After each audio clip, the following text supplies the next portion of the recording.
What's up, everybody? A couple days ago, we did a review of the brand new Machine Head song entitled Do or Die. I'm not going to give away any details about that review. It was kind of a shaky one. You can go over and check it out. There should be a link to that somewhere, probably in the description box, for you to examine it. May help you get a little bit of context for this video if you haven't listened to the song as of yet or did not see what we are going to be talking about here in just a couple of moments.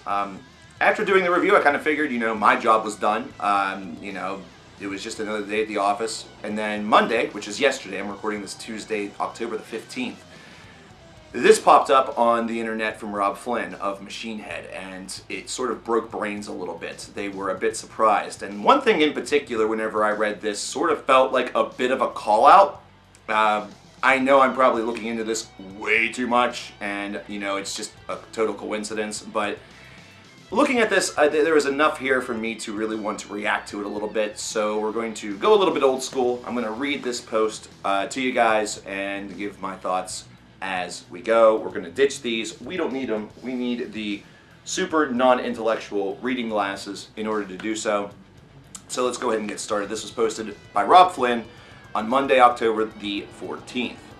He states, "To all the bitch-ass internet troll motherfuckers," good start, "who keep whining and menstruating about how Do or Die has lyrics from the band Dope."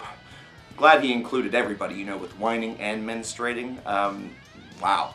Not a great way to, really win over the fans right away. "Here's a little fucking reminder for your moronic new metal brains. Since 1993 in our song Fuck It All, I've been saying, 'Come on, motherfucker, come on,' in the middle breakdown." And then he posts a video of him doing it in 1995 at Dynamo. This is very true. They did have a song entitled Fuck It All. That was a demo for Burn My Eyes. It was included in the Australian edition of Burn My Eyes. I think it was a reissue that it was included upon because it had the full demo on it. And I think it also, in some way or form, made it into a track from that album to begin with. Off the top of my head, it's just escaping me at the moment. That's okay. Yeah, it exists. It's real. It was a good 7 years, he says, before Dope's 2001 Die, MF, Die came out, you fucking sausage gobblers. Okay, listen. Sausage is delicious. It is absolutely wonderful. Kielbasa, also, DiGiorno. Hot dogs, a little bit, a little bit lowbrow. That's the poor man's sausage, but, gobbling some sausage with a little bit of barbecue sauce. Good stuff. I know what you're talking about. God, is that really necessary? Especially considering this is the same year, 2001, where you came out with Supercharger. Are we really going to, insult nu metal whenever you released a nu metal album that year? And what about the Burning Red? That was 2 years ago. Are you going to say, wow, that was 2 years ago. Thank you very much. And then he gives us the old Michelle Tanner. Duh. Great. Just what I need to be in a Full House episode where, Danny Tanner is actually being played by Bob Saget in his actual comedic form. Look that up if you have to.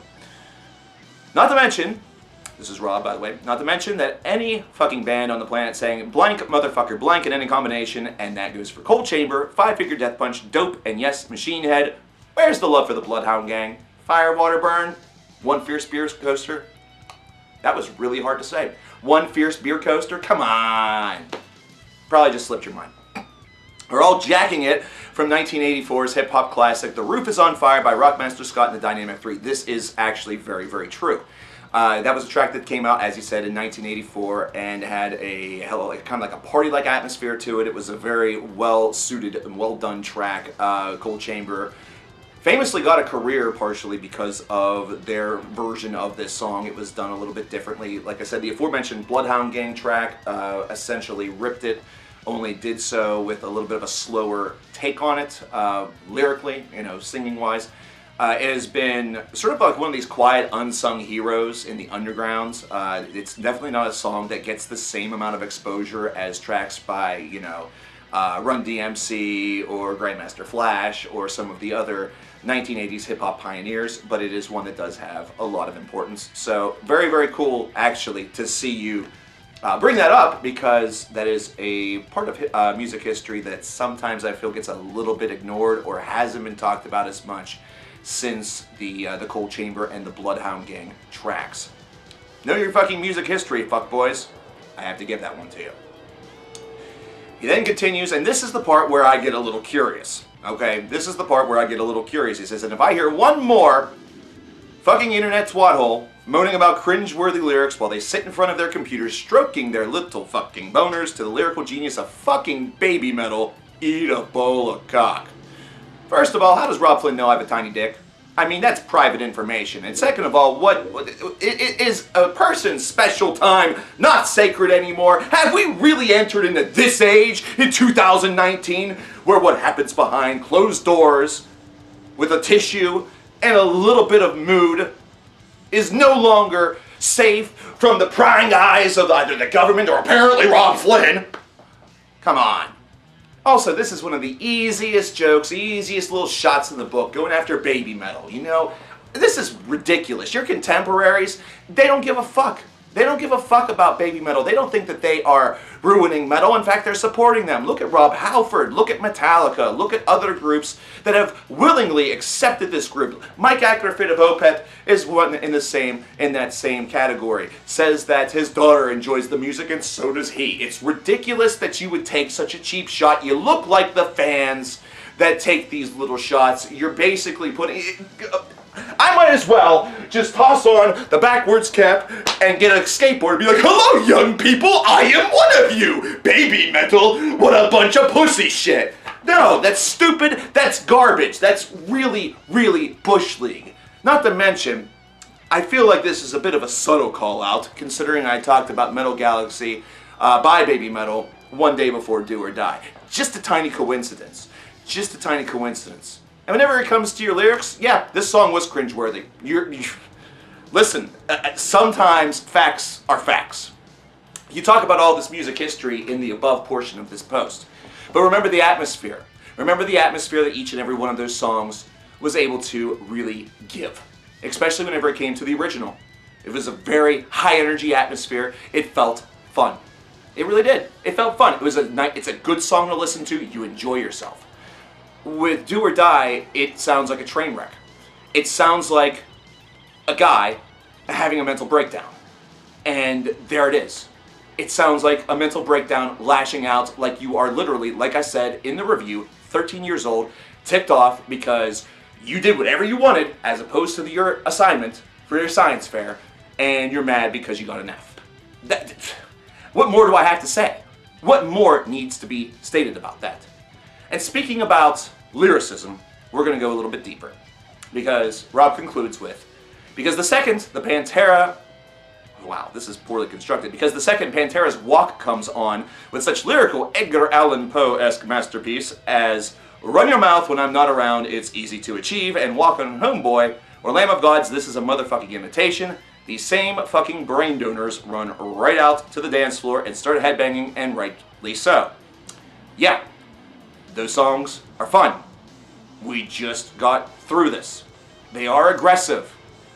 First of all, Walk was written by a very, very young Phil Anselmo that wanted to be aggressive, felt like he could take on the world and there would be no repercussion and he would not die. That was a young man in his 20s. Lamb of God, Randy Blythe, real aggressive gentleman in his early 30s maybe, whenever that came out. Probably still in his 20s. I didn't do the research. That's my fault. But young men. You're in your 50s. You're basically the metal equivalent of the boomer meme that is going on right now, where it seems like you want everybody to love what you do simply because you've been doing it for a long time and you think you deserve that respect. What does that Pantera song have in it that yours does not? The word respect. Bastards was a bad song. Do or Die is a bad song. That is also partially because music is subjective. It's subjective. It's not objective. Not everyone's going to like your stuff. Not everyone's going to want to run to the pit and lose their shit just because you write an ultra-aggressive song that does have a combination that is very similar to a Rockmaster Scott song that looks like it's also partially not influenced, but maybe influenced, but it doesn't matter if it's influenced by dope. Who cares? Who cares? If they say, take it as a compliment. People like the dope song. They like the dope song. They don't like your song because of the way it was presented. It's presentation. Presentation. Your presentation is bad. That is why this song went over like a lead balloon. This is why this is essentially the Hindenburg of anthemic songs. It may have crashed harder than Bastards. You conclude by saying, P.S. Who the fuck listens to Dope? Let's take a look. Going on to Last FM, Dope has, in total, 20.3 million Scrabbles. Now, Machine Head has 34.2, so yes, you win the Scrabble war. Good for you. And Dope may not be as listened to any longer, considering their material is a little bit more sparse, but people still listen to Dope, just like people still listen to Machine Head.